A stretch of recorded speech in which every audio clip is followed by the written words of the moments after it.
히브리서 11장 29절에서 31절 말씀 가지고 말씀으로 두려움을 극복하라 하는 제목으로 함께 은혜를 나누고자 합니다. 이전 말씀에서는요, 모세의 믿음이 본보기로 제시되었습니다. 모세는 땅에서 가장 큰 권세를 가진 애굽왕의 명령이나 분노에도 두려워하지 않는 본보기를 보여줬습니다. 그러나 모세는 두려움이 하나도 없었다는 뜻이 아닙니다. 모세는 계속 두려웠습니다. 모세의 부모님도 두려웠습니다. 그러나 하나님이 더 두렵기 때문에 그 두려움을 참고 견뎠다는 뜻입니다. 그래서 모세는 하나님으로부터 직접 듣고 그 두려움을 끝까지 참고 견딘 것입니다. 오늘 말씀에도 역시 계속해서 두려움을 참고 견딘 사람들이 나옵니다. 그런데 모세처럼 하나님으로부터 직접 들은 것이 아닙니다. 이들은 하나님의 말씀을 들은 사람들로부터 전해 듣고 그 말씀에 의지해서 두려움을 극복하고 순종한 사람들입니다. 한 달이 건너면 순종하기 훨씬 어렵겠죠. 근데 오늘 말씀은 한 달이 건너서 전해 들은 말씀과 두 달이 건너 전해 들은 말씀이 나옵니다. 그걸 듣고 순종한 사람들입니다. 이 말씀 보면서 우리도 우리가 전해 듣는 말씀을 듣고 어떻게 두려움을 극복하고 끝까지 견디며 순종할지 생각해보는 시간을 갖도록 하겠습니다. 첫 번째로 모세가 전하는 말을 듣고 홍해를 건넌 이스라엘 백성들이 나옵니다. 모세의 믿음이 공동체의 믿음으로 넘어가는 연결고리가 28절에부터 나옵니다. 모세의 말을 듣고 이스라엘 백성들이 유월절에와 피를 뿌리는 예식을 행했다라고 했습니다. 여기서 모세의 말을 듣고 두려움을 있었지만 그것을 행했던 이스라엘 백성들이 바로 장자가 죽는 그런 두려움에서 건짐을 받았던 것입니다. 이로 인해서 애굽왕 바로는 이스라엘 백성들을 내보냅니다. 백성들도 이러한 기적을 체험하고 모세를 따라 나선 것입니다. 하지만 이들의 두려움이 완전히 사라진 것은 아닙니다. 출애굽기 14장 10절에 보면 바로가 군대를 이끌고 따라오자 이스라엘 백성들은 심히 두려워하며 여호와께 부르짖었습니다. 11절에서 이스라엘 백성들은 모세에게 불평을 하면서 어째서 우리를 애굽 땅에서 이끌으면서 이 광야에서 죽게 하느냐고 불평을 했습니다. 12절에서 이스라엘 백성들은 돌아가서 애굽 사람들을 섬길 것이라며 광야에서 죽는 것보다는 애굽 사람들을 섬기는 것이 낫다고 대들었습니다. 그런데 어째서 히브리서 기록자는 이들이 믿음으로 홍해를 건넜다라고 말합니까? 이러한 말씀이 우리에게 큰 위로가 됩니다. 이스라엘 백성들은 믿음은 완전한 것이 아니었습니다. 모세의 말을 들었을 때 이집트의 장자들이 죽었지만 자신들의 장자들은 살아남았습니다. 그래서 모세를 따라 나선 것입니다. 모세가 말한 것과 하나님께서 보여주신 기적을 보고 이들이 믿고 따라 나선 것입니다. 잘 보시기 바랍니다. 모세의 말을 듣고 그거를 100% 믿은 게 아닙니다. 그런데 기적이 일어나자 그 말씀 들은 것과 기적을 보고 따라 나섰습니다. 그러나 뒤에서 애굽 군대가 추격해 오는데 앞에는 홍해가 가로막혀져 있자 불평을 하기 시작했습니다. 약발이 금방 다 떨어져 버린 것입니다. 어쩌면 오늘날 믿음이 좋은 사람들도 두려워하며 불평했을지도 모릅니다. 아무리 놀라운 기적을 체험해도 두려움이 더 커지면 기적을 체험한 기쁨과 감사는 사라지고 믿음은 흔들리게 되어 있습니다. 따라서 항상 두려움과 믿음은 함께 존재하는데 믿음이 두려움보다 커지면 이기는 것이고 두려움이 믿음보다 커지면 우리는 지는 것입니다. 그렇기 때문에 13절에서 모세는 너희는 두려워하지 말고 가만히 서서 여호와께서 오늘 너희를 위하여 행하시는 구원을 보라. 너희가 오늘 본 애굽 사람들을 영원히 다시 보지 아니하리라 했습니다. 모세도 그것을 정확히 알았기 때문에 믿음을 가지라고 하지 않고 뭐라고 했습니까? 두려움을 버리라. 두려워하지 말라고 한 겁니다. 우리는 항상 믿음과 두려움이 함께 존재하는데 믿는다고 두려움이 사라지는 게 아닙니다. 두려움이 존재하는데 믿는 것이 더 크기 때문에 두려움을 참고 견디는 것이 바로 믿음입니다. 만약에 우리는 두려움이 하나도 없고 온전히 믿는다고 하면, 그것이 믿음이라고 하면 우리는 참 낙심될 수밖에 없습니다. 왜냐하면 우리는 항상 믿는다 하면서도 두려움이 함께 존재하기 때문입니다. 모세는 백성들의 믿음이 흔들린 이유가 두려움이라는 것을 정확히 간파하고 두려워하지 말라고 한 것입니다. 14절에서 모세는 여호와께서 너희를 위하여 싸우시리니 너희는 가만히 있을지니라 라고 했습니다. 애굽에서 열재앙을 통해 바로와 싸워주신 분이 이번에는 애굽 군대들과 직접 싸워주실 것이니까 두려워하지 말고 구경이나 하라는 뜻입니다. 15절에 보면 여호와께서 모세에게 명령하셔서 이스라엘 자손에게 명령하여 앞으로 나가게 하고라고 했습니다. 뭡니까? 여기서 두려운데 이스라엘 백성들은 어디로 가고 싶어 했습니까? 애국 군대에게 항복하니까 살려달라고 돌아간다고 했습니다. 그런데 하나님께서 뭐라고 했습니까? 앞으로 나가게, 뒤로 가지 않고 앞으로 나가게 하라고 했습니다. 그리고 16절에서 지팡이를 들고 손을 바다 위로 내밀어서 그것이 갈라지게 하라고 했습니다. 먼저 불가능한 바다를 향해서 나가라고 명령한 겁니다. 어떻게 나가냐? 순종해서 나갈 마음은 없고 바다를 향해 나갈 길로 서자 모세가 손을 뻗어서 들고 갈라지게 한 것입니다. 그래서 마른 땅으로 걸어갈 것이라고 말씀하셨습니다. 그런데 아직 갈라지지 않았습니다. 이때 19절 20절을 보면 이스라엘 진 앞에 가던 하나님의 사자가 진 뒤로 옮겨갑니다. 언제요? 이스라엘 백성들이 앞으로 나가려고 하자 하나님의 사자가 이스라엘 진 뒤로 옮겨가서 애굽의 군대의 진과 이스라엘의 진 사이에 하나님의 사자가 섰습니다. 그러자 이게 바로 뭐냐면요, 구름 기둥도 역시 앞에 있다가 뒤로 옮겨갔다고 했습니다. 이는 하나님께서 싸울 준비를 마치신 모습입니다. 하나님께서 저쪽에는 구름과 흑암이 있게 하고 이쪽에는 밤이 밝음으로 애굽 군대가 다가오지 못하게 했다고 했습니다. 그렇다면 저쪽은 캄캄한 밤이 되게 하고 이쪽에는 불이 비쳐서 밝게 하셨다는 뜻입니다. 모세가 말한 것처럼 하나님께서 애굽 군대와 상대하여 싸울 준비를 시작하고 계신 모습입니다. 그 뒤에 모세가 여호와께서 말씀하신 대로 바다 위로 손을 내밀자 큰 동풍이 밤새도록 바닷물을 물러가게 해서 물이 갈라져서 마른 땅이 되었다라고 했습니다. 이스라엘 백성은 모세의 말을 듣고 하나님께서 보여주신 기적을 본 뒤 모세의 말을 듣고 홍해를 건넌 것입니다. 백성들은 바다를 마른 땅 가운데서 건너가는 것처럼 건넌 것입니다. 따라서 이스라엘 백성들의 믿음은 완전해서 이러한 기적을 체험한 것이 아닙니다. 여전히 두렵고 믿을 수 없을 때 하나님께서 모세를 통해서 말씀을 들려주시고 또 모세를 통해서 손을 뻗게 하셔서 바다가 갈라지게 하셔서 기적을 보여주셨기 때문에 믿고 따라간 겁니다. 그렇다면 이스라엘 백성의 믿음은 아무것도 아닙니까? 그렇지 않습니다. 출애굽기 14장 22절에 보면 이스라엘 자손들이 바다 가운데로 건너갈 때 물이 그들 좌우에 벽이 되었다라고 했습니다. 물이 양쪽에 벽이 된 겁니다. 물이 언제 덮칠지 모르는 두려운 상황입니다. 인간의 생각으로는 도저히 건널 수 없는 불가능한 명령입니다. 물이 쏟아지면 어떻게? 바람이 멈추면 어떻게? 이렇게 생각합니다. 그런데 지금까지 들은 말씀과 눈으로 본 기적을 믿고 믿음으로 나간 것입니다. 불완전한 믿음이었지만 모세를 통해서 하나님 말씀 듣고 또 기적이 이루어지자 용기를 내서 두려움을 극복하고 바다 가운데로 나간 것입니다. 불가능한 명령이지만 이집트 백성들은 믿음으로 건넌 것입니다.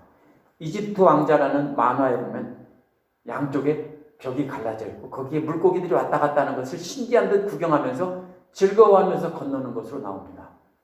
하지만 그 만화는 완전히 잘못됐습니다. 왜 그러냐면 그럴 수 없습니다. 물이 언제 쏟아질지 모르는 두려움 가운데서 조심조심 건너고 있었지 아, 저기 물고기 좀 봐 하면서 신나고 재밌게 걷는 것이 절대로 아닙니다. 그래서 여러 성경 해석자들도 백성들의 믿음은 백성들의 믿음이 아니라 모세의 믿음에 의해서 고취된 것이다. 인스파이어 된 것이다. 이렇게 말합니다. 그러면 이 믿음은요, 일시적으로 모세가 하나님 말씀을 전하고 기적을 보여주니까 잠시 또 그 말씀을 믿고 두려움을 극복하고 나간 겁니다. 이스라엘 백성들과는 대조적으로 애굽 사람들은 시험하다가 빠져 죽었다라고 했습니다. 세 번역이 참 잘 번역했습니다. 애굽 사람들도 물이 갈라진 것을 보고 이스라엘 백성들과 마찬가지로 건너기를 두려워했습니다. 그런데 이들은 하나님의 말씀을 들은 적도 없고 지금 물이 갈라진 것만 보았습니다. 믿고 건넌 것도 아닙니다. 그냥 쟤들도 건너는데 우리도 혹시 괜찮을지 몰라 라고 생각하고 뒤따라서 건너간 것입니다. 근데 출애굽기 14장 25절에 보면 그 땅은 완전히 마른 땅은 아니었던 것 같습니다. 왜 그러냐면 이스라엘 백성들은 사람들이 맨발로 건넜기 때문에 그 압력이 발이 푹푹 빠지지는 않을 정도였던 것 같습니다. 근데 이집트 사람들은 뭐를 타고 왔습니까?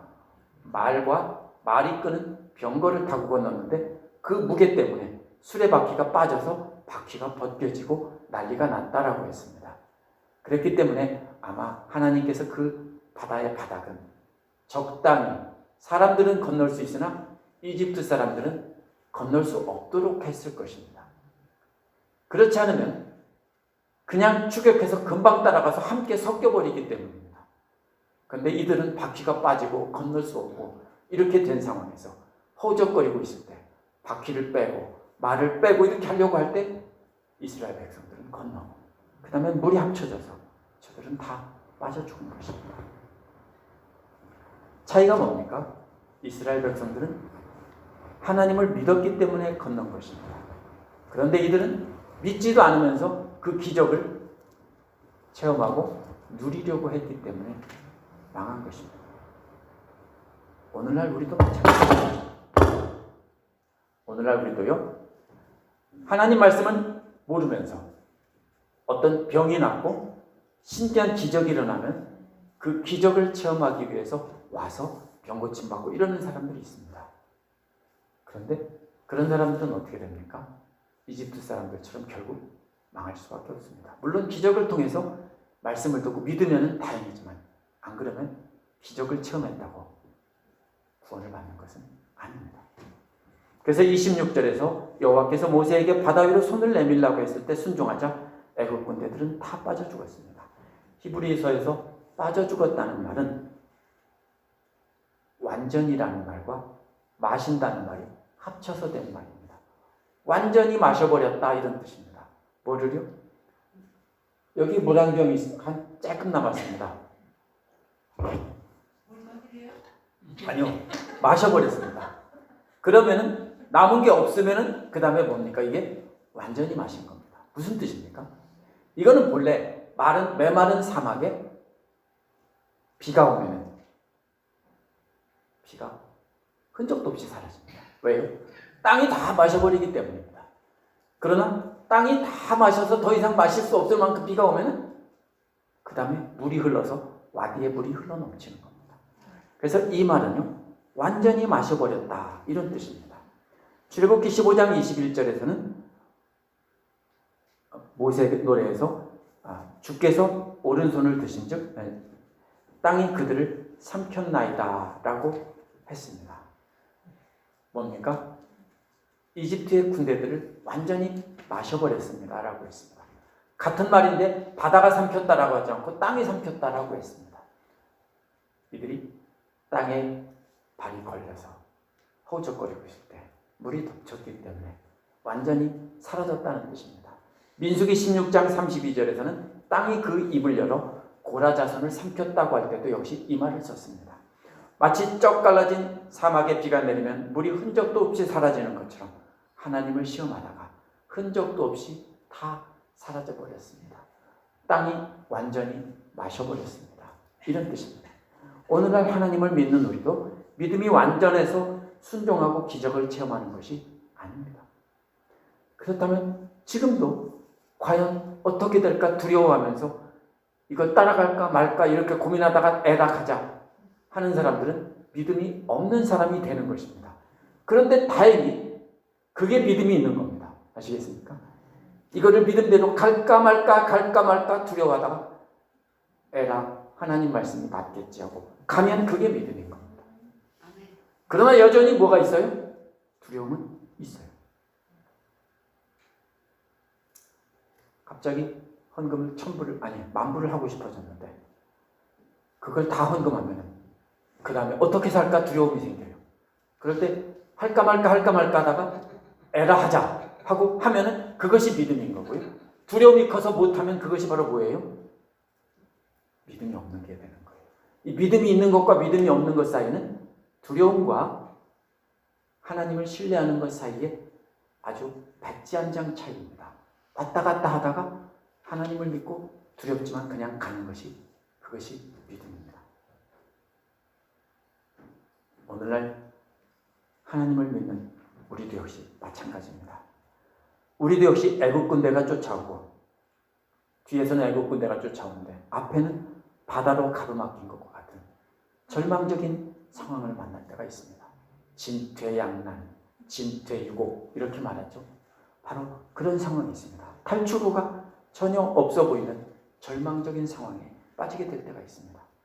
그때 우리는 하나님께서 사람들을 통해 들려주시는 말씀을 듣고 순종했더니 놀라운 기적을 체험했다. 이런 경험이 있을지도 모릅니다. 만약 그런 체험이 있다면 그것을 생각해야 됩니다. 들은 말씀을 중심으로 순종했더니 체험한 기적을 바탕으로 오늘도 하나님께서 말씀을 들려주시면 그 말씀을 믿고 아직 확실하지 않지만 순종해서 나가는 것이 믿음인 것입니다. 그 말씀을 듣고 지금도 두렵지만 새로운 순종을 하는 것입니다. 그것이 바로 두려움을 극복하는 믿음입니다. 이것이 많이 경험이 되면 그 다음 믿음이 좋은 사람이라는 것은 두려움이 없는 게 아니라 전에 이렇게 했더니 이랬고 이런 경험이 많이 쌓이면 믿음이 커지는 겁니다. 그것이 좋은 믿음이지 두려움이나 의심이 1점도 없다. 거짓말 마세요. 그런 믿음은 없어요. 모세도 두려워했고 모두가 다 두려워했습니다. 그런데 믿음이 더 크니까 이기는 겁니다. 30절은 여호수아의 말을 듣고 여리고성을 돈 사람들이 나옵니다. 30절은 믿음으로 여리고성이 무너졌다라고 했습니다. 앞에서는 믿음으로 건넜다 이랬습니다. 이번에는 믿음으로 무너졌다. 믿음으로 에라 가자고 건넌 것이 믿음이에요. 뒤에서 애국 군대가 안 왔으면 갔을까 안 갔을까요? 안 갔어요. 그게 믿음이에요. 별것도 아니죠. 뒤에서 애국 군대가 쫓아오는데 앞으로 가라고 하는데 바닷길이 열리니까 에라 가자고 간 게 믿음이라고요. 그 경험이 쌓이면 나중에 똑같은 상황이 벌어질 때 하나님께서 말씀해 주시니까 그것을 듣고 불확실하지만 가는 겁니다. 또 다른 본보기가 바로 여리고성이 믿음으로 무너진 겁니다. 언제? 금방 무너졌으면 좋은데 7일 후에 무너진 것입니다. 여리고성을 그러면 7일 동안 돌았다는 얘기입니다. 이게 쉬울까요? 한 번은 할 수 있어요. 여리고성을 돈 사람들이 홍해를 건넌 사람들보다 더 큰 믿음이에요. 홍해는 일단 건너기 시작하면 되돌아갈 수 없죠. 그냥 가는 겁니다. 그리고 금방 끝나겠죠. 근데 이거는 7일 동안 계속 도는 겁니다. 출애굽 때 경험한 기적, 이런 홍해를 건넌 사람들의 기적을 어떻게 했을까요? 출애굽기를 보면, 민수기를 보면 다 까먹었어요. 왜요? 40년간 광야 생활을 하면서 약속의 땅에 이제 들어가는 얘기인데요. 왜 이렇게 말합니까? 그 사람들이 다 광야에서 죽었어요. 여호수아와 갈렙만 빼고 다 죽었어요. 왜 그럴까요? 이 믿음, 경험한 기적을 경험하고 말씀을 듣고 기적을 경험한 그 기쁨은요, 잠깐이에요. 뭐 같을까요? 혹시 새 차 샀는데 10년 됐는데 지금도 차만 보면 기쁜 분 계세요? 잘해야 얼마나 가요? 아마 1년 안 가요. 1년 안 가요. 잠깐 좋아요. 그죠? 배우자를 얻어도 얼마 가요? 한 달 간대요. 그래서 허니문이에요. 우리가 어떤 기쁨이 있고 어떤 감격이 있어도요, 금방 잊어버리게 돼 있어요. 왜? 그것은 커지지 않고 점점 줄어들다 보니까 두려움이 커지면 사라지는 겁니다. 그래서 이스라엘 사람들은 광야 40년 동안 그렇게 불평하고 원망했습니다. 왜? 첫 경험이 너무나 컸고 짜릿했기 때문에 만나와 메추라기 내려주는 거는 날마다 똑같이 내리는데 이거 뭐 비 내리는 거나 마찬가지로 내리니까 이슬 내리는 거나 똑같이 내리니까 감격이 없어요.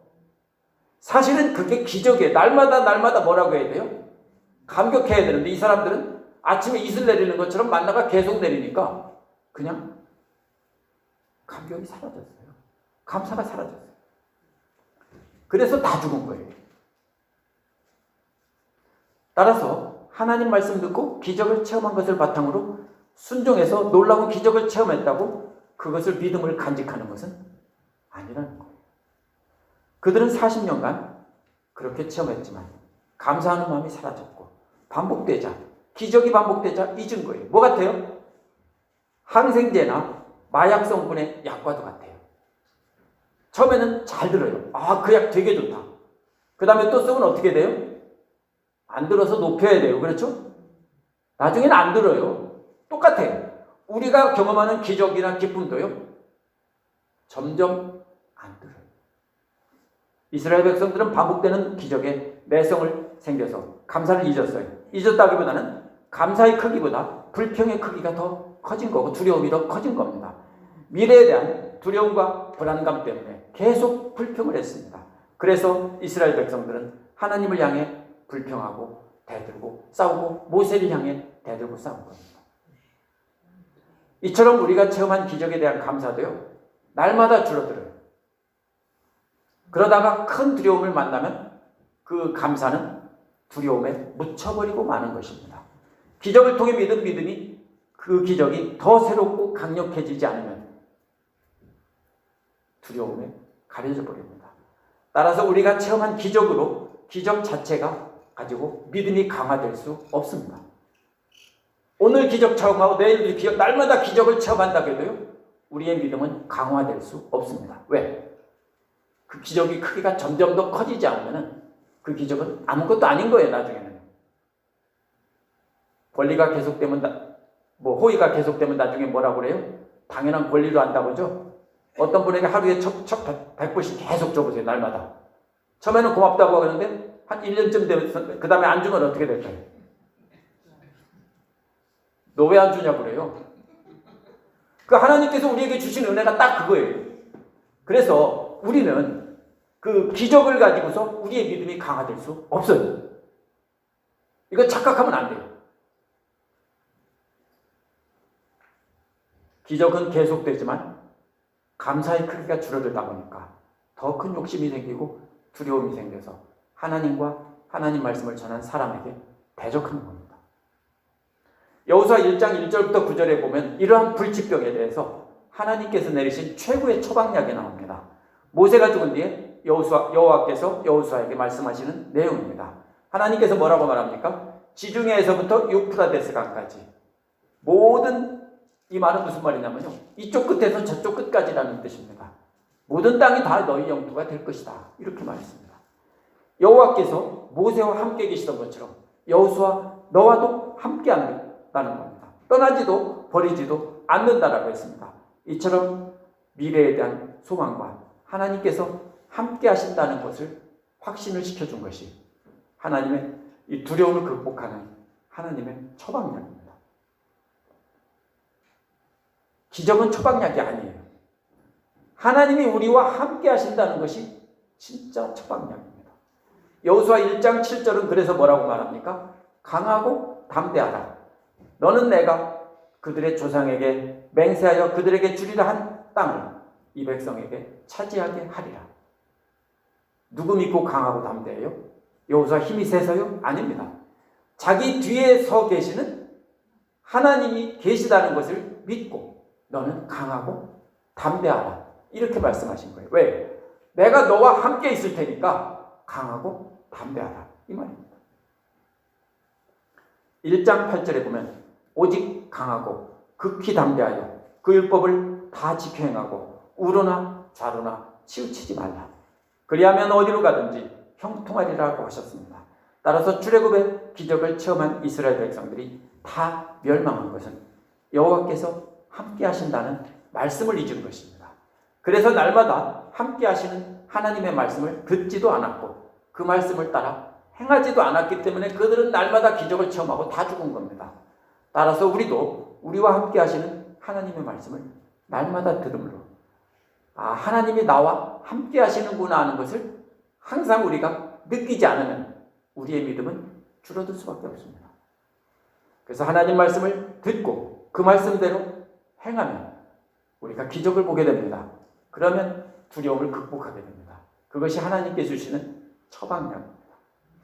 어떻게 날마다 듣고 말씀대로 행할까요? 여호수아 1장 8절에 보면 여호와께서 가르쳐 주신 비결이 나옵니다. 이 율법책을 내 입에서 떠나지 말게 하고 주야로 그것을 묵상하여 그 가운데 기록한 대로 다 지켜 행하라. 그리하면 내 길이 평탄하게 될 것이라 내가 형통하리라. 암송하신 말씀이죠. 바로 이 말씀입니다. 이거는 여러 단계로 되어 있는 말씀입니다. 순서대로 생각해야 됩니다. 첫째 비결은 뭡니까? 율법책을 내 입에서 떠나지 말게 하라는 말입니다. 어떻게 책을 입에서 떠나지 말게 해요? 입에다 매달고 다녀요? 입에다 묶어서 매달고 다녀요? 그런 뜻이 아닙니다. 옛사람들은 책이 없어요. 어디에만 있습니까? 회당이나 성전이나 이런 곳에만 딱 하나가 있습니다. 그럼 나머지 사람들은 뭡니까? 다 앉아있고 앞에서 제사장이나 율법학자가 그거를 들고 읽어주면 그거를 듣고 기억하는 겁니다. 어떻게 기억합니까? 따라 읽어서 기억합니다. 전화번호 금방 들으면 머릿속으로 외우면 다른 거 하다가 잊어버려요. 그죠? 어떻게 하면 안 잃어버립니까? 큰 소리로 소리내서 따라하면 다른 거 하다가도 그 소리가 기억이 나는 거예요. 그래서 입에서 떠나지 말게 하라는 말은 들려주면 그것을 따라서 하라는 겁니다. 어떻게 해요? 하늘, 천, 따, 저 그대로 따라서 하는 겁니다. 옛날 사람들은 그렇게 해서 하나님 말씀을 외웠습니다. 그렇게 하라는 겁니다. 오늘날은 어떻게 할까요? 책이 있으니까 그렇게 따라서 읽고 외워도 좋지만 우리는 언제든지 찾아볼 수 있습니다. 그러면 우리는 틈나는 대로 계속 말씀을 읽는 것이 우리가 율법책을 우리 입에서 떠나지 않게 하는 겁니다. 둘째 비결은 주야로 묵상하는 것입니다. 묵상한다는 말은 오늘날 우리가 큐티하듯 깊이 생각하라는 뜻이 아닙니다. 입으로 중얼중얼한 것을 잊어버리기 쉬우니까 계속 머릿속으로 기억하는 것을 바로 마음속으로 전따지 하는 것이 묵상입니다. 입으로 따라한 것을 마음속으로 잊어버리지 않게 계속 마음속으로 반복하는 것이 묵상한다는 말의 뜻입니다. 따라서 잊지 말고 계속 반복하며 생각하라는 뜻입니다. 우리가 계속 성경책을 붙잡고 있을 수는 없어요. 그러나 일하면서 오늘 아침에 묵상한 말씀을 틈나는 대로 생각할 수 있습니다. 저도 아침에 묵상한 것이 무엇인가 생각이 안 날 때가 있습니다. 뭐지? 조금 생각하다가 잠시 후 생각납니다. 왜 이럴까 몰라요. 오늘 아침에 묵상한 말씀 이거지? 그러면 그걸 생각하고 다시 잠깐 한번 기도합니다. 이렇게 하는 것이 묵상하는 겁니다. 이것이 두 번째 비결입니다. 셋째 비결은 그 가운데 기록한 대로 다 지켜 행하는 겁니다. 입으로 중얼거려도 해보지 않으면 어떻게 됩니까? 잊어버려요. 그죠? 아무리 좋은 레시피를 중얼거려서 외우고 마음속으로 기억하면서 외웠어도요, 내가 그 요리를 해보지 않으면 어떻게 됩니까? 잊어버려요. 그래서 다 지켜 행하라는 겁니다. 이 세 가지가 바로 비결입니다. 그래서 그 지켜 다 행하면 하나님 말씀과 삶의 상황에서 이 연결되는 말씀을 만나면 그 가운데 기록한 대로 다 행하는 것입니다. 그러면 우리 길이 평탄하고 형통하게 된다는 겁니다. 왜? 우리가 하나님 말씀을 따라 행했기 때문에 평탄하게 되고 형통하게 된다는 것입니다. 여호수아는 하나님으로부터 이 비결을 들었습니다. 그 다음에 어떻게 했을까요? 이스라엘 백성들이 여리고성을 7일 동안 돈 것은 이스라엘 백성들의 믿음이 아닙니다. 두려움을 극복하고 감사를 항상 간직하는 이러한 처방약을 여호수아에게 받아서 여호수아가 하나님 말씀대로 그대로 행하면서 그 말씀을 들려줬기 때문입니다. 6장 6절에서 여호수아는 이렇게 말합니다. 제사장들에게 언약궤를 메고 양각나팔을 불며 앞으로 나가라고 합니다. 7절에서는 또 뭐랍니까? 무장한 자들이 여호와의 궤 앞에서 나가라고 합니다. 6장 10절에서는 백성들에게 아무 소리 내지 말고 그냥 돌기만 하라고 합니다. 두려움은 어떻게 하죠? 소리 내요. 개들이나 고양이가 우리를 보고 크으면 무슨 뜻인지 아세요? 나 네가 무서워 그 소리예요. 그렇죠? 그게 무섭다는 소리예요. 우리도 마찬가지예요. 소리 내면 안 돼요. 그러면 그냥 가만히 돌기만 하라는 겁니다. 여호수아가 외치라고 하는 그날에만 외치라는 겁니다. 이게 어떻게 믿어져요? 이게 말이에요? 아니면 뭐예요? 이거는 말이 안 돼요. 홍해를 건너라는 것보다 더 말이 안 돼요. 어째서 한 바퀴 돌면서 뭐라고 했을까요? 이런 쓸데없는 짓을 왜 했대? 왜 하라고 한대? 그 다음날 또 일어나서 또 한 바퀴 돌아요. 이런 쓸데없는 짓을 왜 하지? 계속 생각했을 거예요. 또 백성들은 성을 돌면서도 두려움에 사로잡혀 있을 거예요. 언제 성벽에서 화살이 날라올지, 언제 성문이 열리고 군사들이 말을 타고 공격해 올지 알 수 없는 상황이에요. 그런데 그냥 말씀을 듣고 도르라고 하니까 그냥 도는 겁니다. 두렵죠? 황당하죠? 말도 안 되죠? 이걸 왜 해? 그거 참고 견디며 도는 것이 믿음이에요. 4세기의 교구 중에서 크리스토스톰이라는 사람은 트럼펫 소리가 1000년을 울린다고 해도 성벽을 무너뜨릴 수 없지만 믿음은 모든 것을 할 수 있다. 이 구절을 가지고 이렇게 말했어요. 트럼펫 소리가 성벽을 무너뜨린 게 아니에요. 믿음이 무너뜨린 거예요. 하나님께서 여호수아를 통해 하신 말씀을 듣고 백성들이 듣고 나서 회의감과 두려움에 사로잡혔는데 그렇지만 참고 견디며 말씀에 순종하고 나갔더니 여리고성이 무너진 겁니다. 어쩌면 여리고성을 돌던 이스라엘 백성들은 홍해를 건너던 조상들보다 훨씬 더 큰 두려움에 사로잡혀 있을지 모릅니다. 바로 가까운 곳에 적들이 보였기 때문입니다. 아무런 놀라운 일도 일어나지 않았기 때문입니다. 바다가 갈라졌을 때 건널 수 있지만 아무 일도 일어나지 않았는데 7일 동안 돈다는 것은 이거는 보통 일이 아닙니다. 훨씬 더 긴 시간 동안 7일 동안 회의감과 두려움을 참고 견디며 여호수아가 하나님께서 여호수아를 통해서 말씀하신 것을 듣고 행한 것입니다. 그것이 믿음입니다. 31절은 전에 들은 말을 듣고 정탐꾼을 숨겨준 라합이 나옵니다.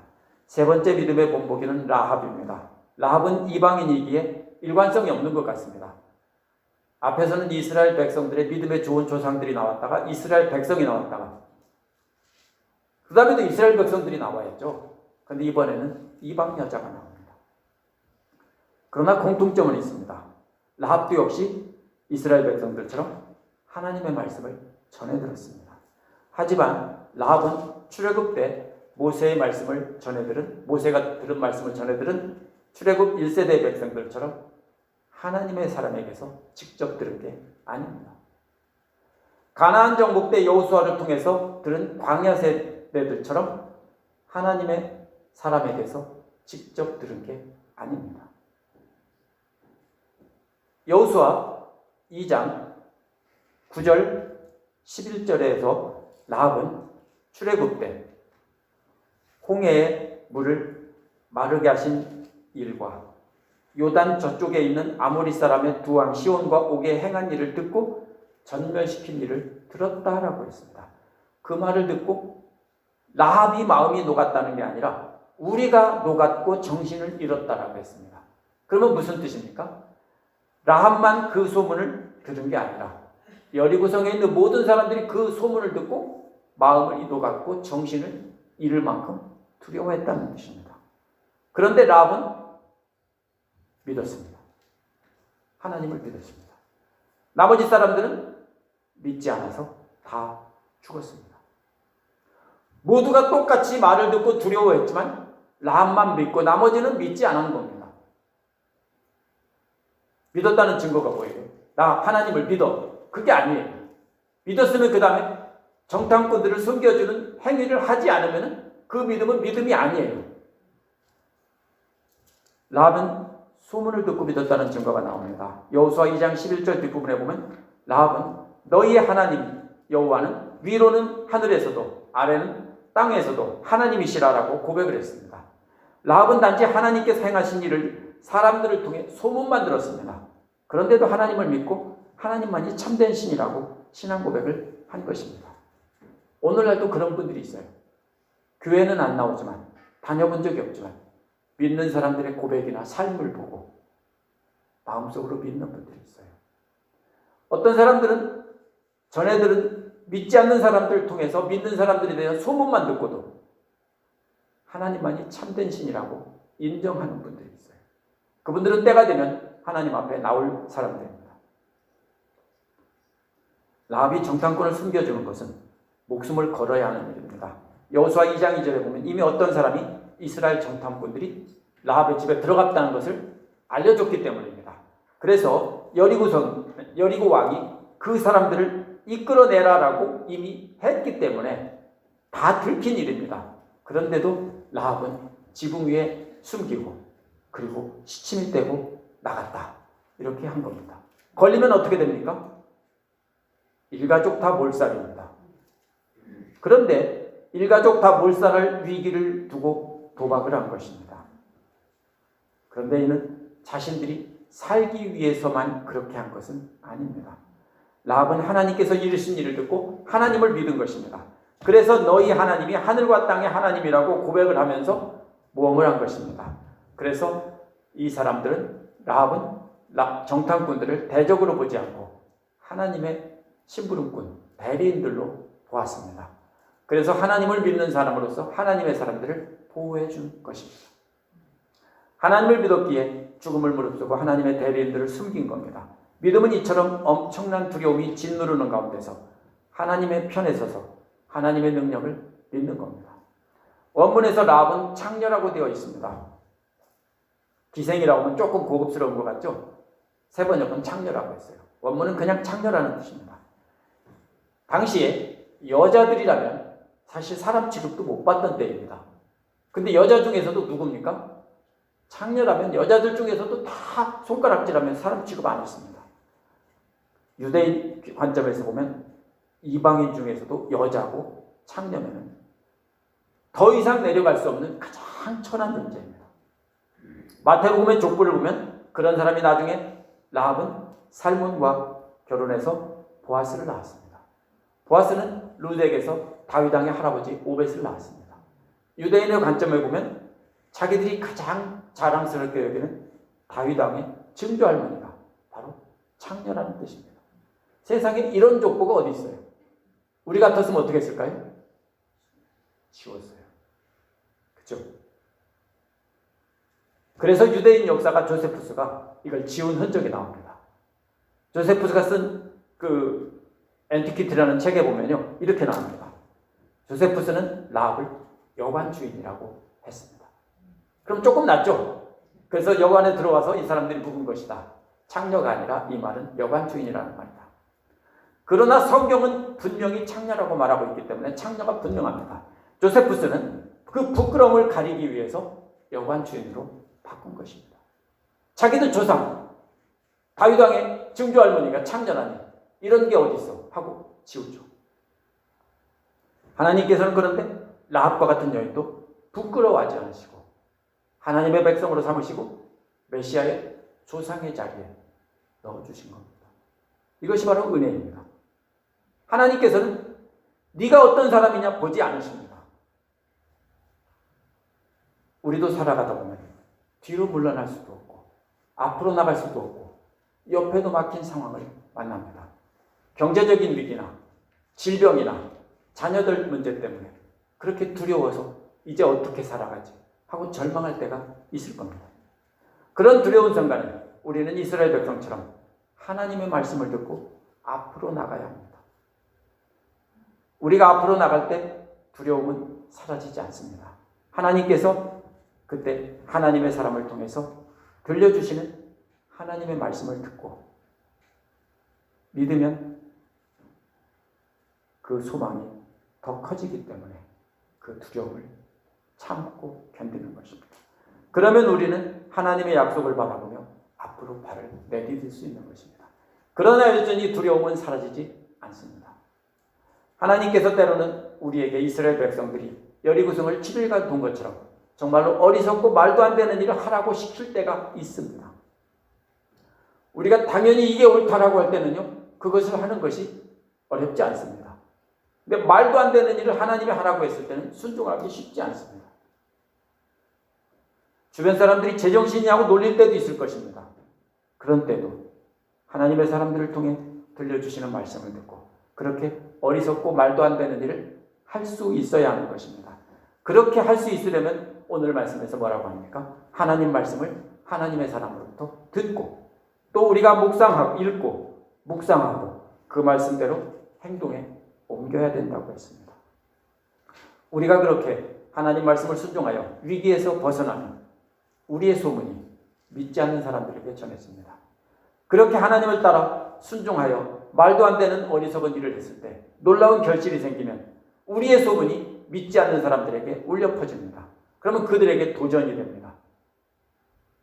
그러면 그 중에서 우리의 삶을 보고 마음으로 하나님을 믿는 사람들이 생깁니다. 그런 사람들을 뭐라고 합니까? 우리가 보통 익은 고구마라고 합니다. 그렇죠? 그렇게 해서 우리가 그 사람들을 통해서 하나님은 우리를 보호해 주십니다. 믿지는 않지만, 드러내놓고 믿지는 않지만 그렇게 우리의 소문을 듣고 호감을 갖고 믿고 싶어하는 사람들이 우리를 지켜주는 겁니다. 우리가 하나님 말씀을 따라 바른 길을 걸어간다고 해도 두려움은 절대로 사라지지 않습니다. 하나님의 사람이 전해주는 말씀을 듣고 스스로 읽고 묵상하고 행함으로 극복하는 것입니다. 기도하겠습니다.